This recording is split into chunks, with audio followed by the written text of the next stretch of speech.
आपण पाहत आहात ए स्टार न्यूज चॅनल आणि हे आहेत आजच्या ठळक बातम्या.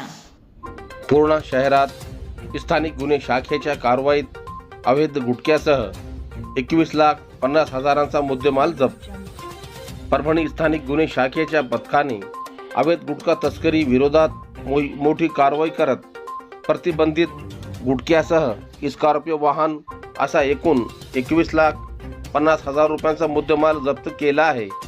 सदर कारवाई पूर्णा शहरातील ताडकळस टी पॉइंट परिसरात करण्यात आली असून कारवाई दरम्यान गुटखा तस्करी करणारे अंधाराचा फायदा घेत घटनास्थळावरून पसार झाले आहेत.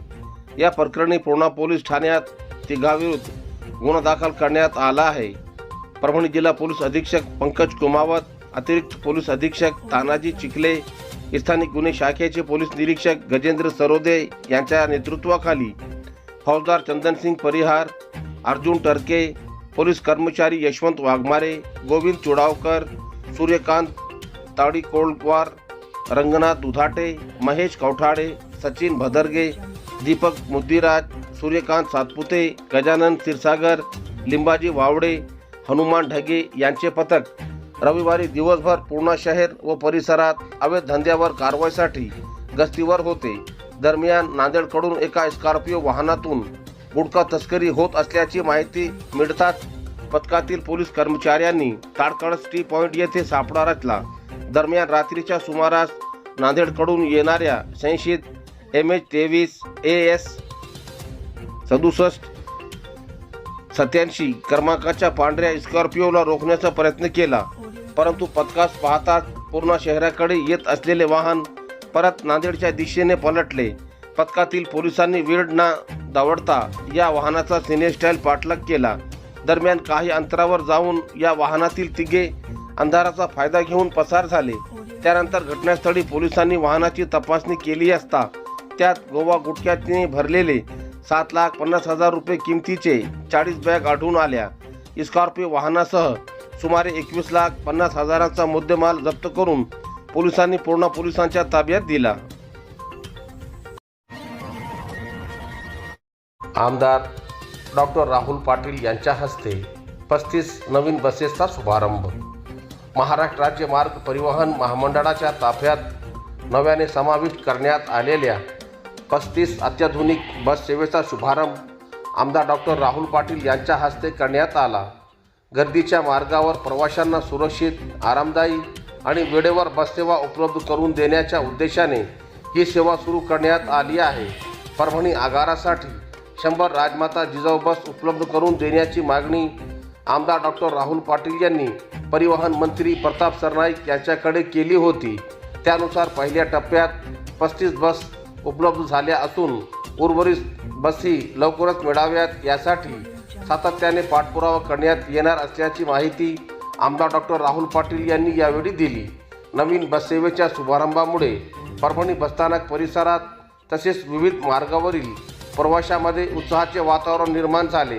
अत्याधुनिक सुविधांनी सुसज्ज असलेल्या या बसमुळे प्रवाशांचा प्रवास अधिक सुरक्षित, सुखर आणि सोयीस्कर होणार असल्याची भावना उपस्थितांनी व्यक्त केली. यावेळी परभणी महानगरपालिकेचे महापौर सय्यद इक्बाल, महानगर प्रमुख डॉक्टर विवेक नावंदर, शिवसेना जिल्हा प्रमुख रवींद्र धर्मे, उपजिल्हा प्रमुख संजय गाडगे, माजी शहर प्रमुख अनिल डहाडे यांच्यासह आदी शिवसैनिक कार्यकर्ते, पदाधिकारी उपस्थित होते. शब्द शहादरी प्रतिष्ठानतर्फे गुणवंत विद्यार्थ्यांचा सत्कार.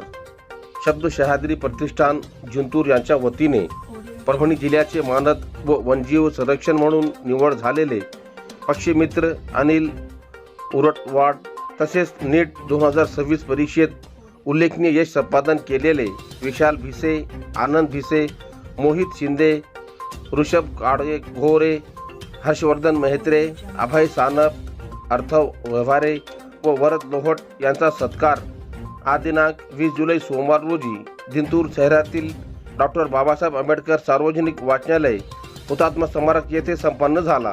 या कार्यक्रमाच्या अध्यक्षस्थानी ज्येष्ठ साहित्यिक तथा गँगमनकार सदानंद पुंडगे होते.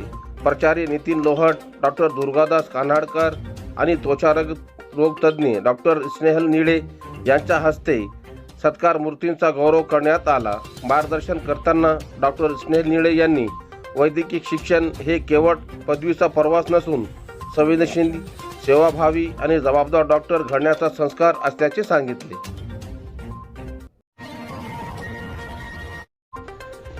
परभणी जिल्हा मध्यवर्ती बँक निवडणुकीत आमदार सईद खान, आमदार राजू नवघरे विजयी। परभणी जिल्हा मध्यवर्ती बँकेचा निकाल आज दिनांक 20 जुलै सोमवार रोजी जाहीर झाला असून 8 जागांचा निकाल घोषित करण्यात आला आहे। यात विधान परिषदेचे आमदार सईद खान निवडून आले, तर सर्वात जास्त चर्चेत असलेली बसपत येथील जागेवर आमदार राजू नवघरे हे विजयी झाले आहे।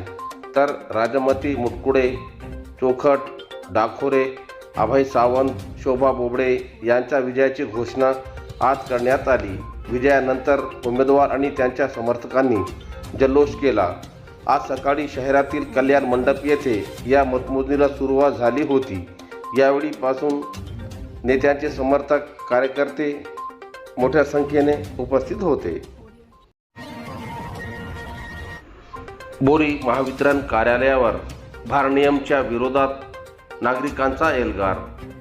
जिंतूर तालुक्यातील करवली, कोक, रोहिला पिंपरी, कसर या 4 गावातील 500 ते 700 नागरिकांनी 19 जुलै रविवार रोजी महावितरणकडून सुरू असलेल्या भारनियमांच्या निषेधार्थ बोरी येथील महावितरण कार्यालयावर धडक देत तीव्र आंदोलन केले। शेतकरी, विद्यार्थी आणि सर्वसामान्य नागरिकांना होत असलेल्या गैरसोयीबाबत संतप्त भावना व्यक्त करत उपअभियंत्यांना निवेदन सादर करण्यात आले। ग्रामस्थांनी दिलेल्या निवेदनात वारंवार होणाऱ्या भारनियमामुळे शेती, शिक्षण, व्यवसाय आणि दैनंदिन जीवन विस्कळीत होत असल्याचे नमूद करण्यात आले।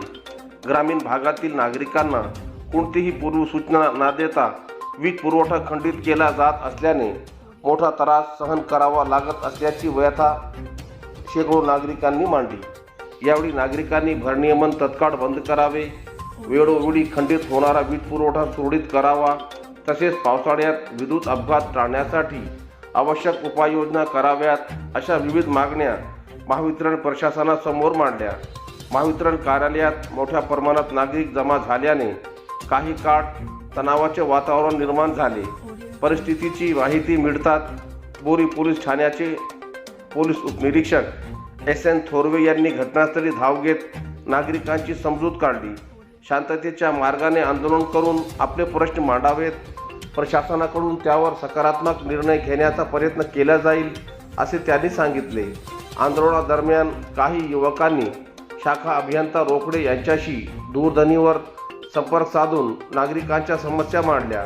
त्यावर रोकडे यांनी भारनियमन बंद करण्यासाठी वरिष्ठ स्तरावर प्रयत्न करण्यात येतील असे आश्वासन दिले। यावेळी महावितरणचे कर्मचारी सुधाकर संगेकर यांच्यासह अन्य कर्मचारी उपस्थित होते।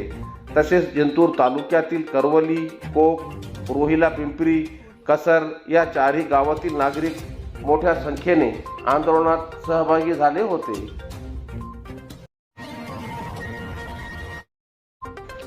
गंगाखेड शहरातील रेल्वे बाह्य वळण रद्द करण्याची मागणी।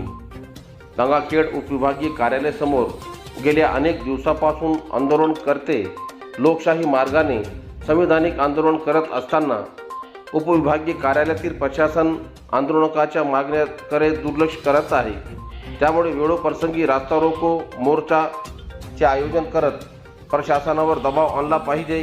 त्यातूनच रेल्वे बाह्य वळण रस्ता रद्द होईल असे मत माजी नगरसेवक प्रमोद मस्के यांनी आज दिनांक 20 जुलै सोमवार रोजी व्यक्त केले। या प्रसंगी कॉम्रेड योगेश फड, गोपीनाथ भोसले, पंडित घरजाडे यांच्यासह आदींनी आंदोलनात सहभाग घेतला।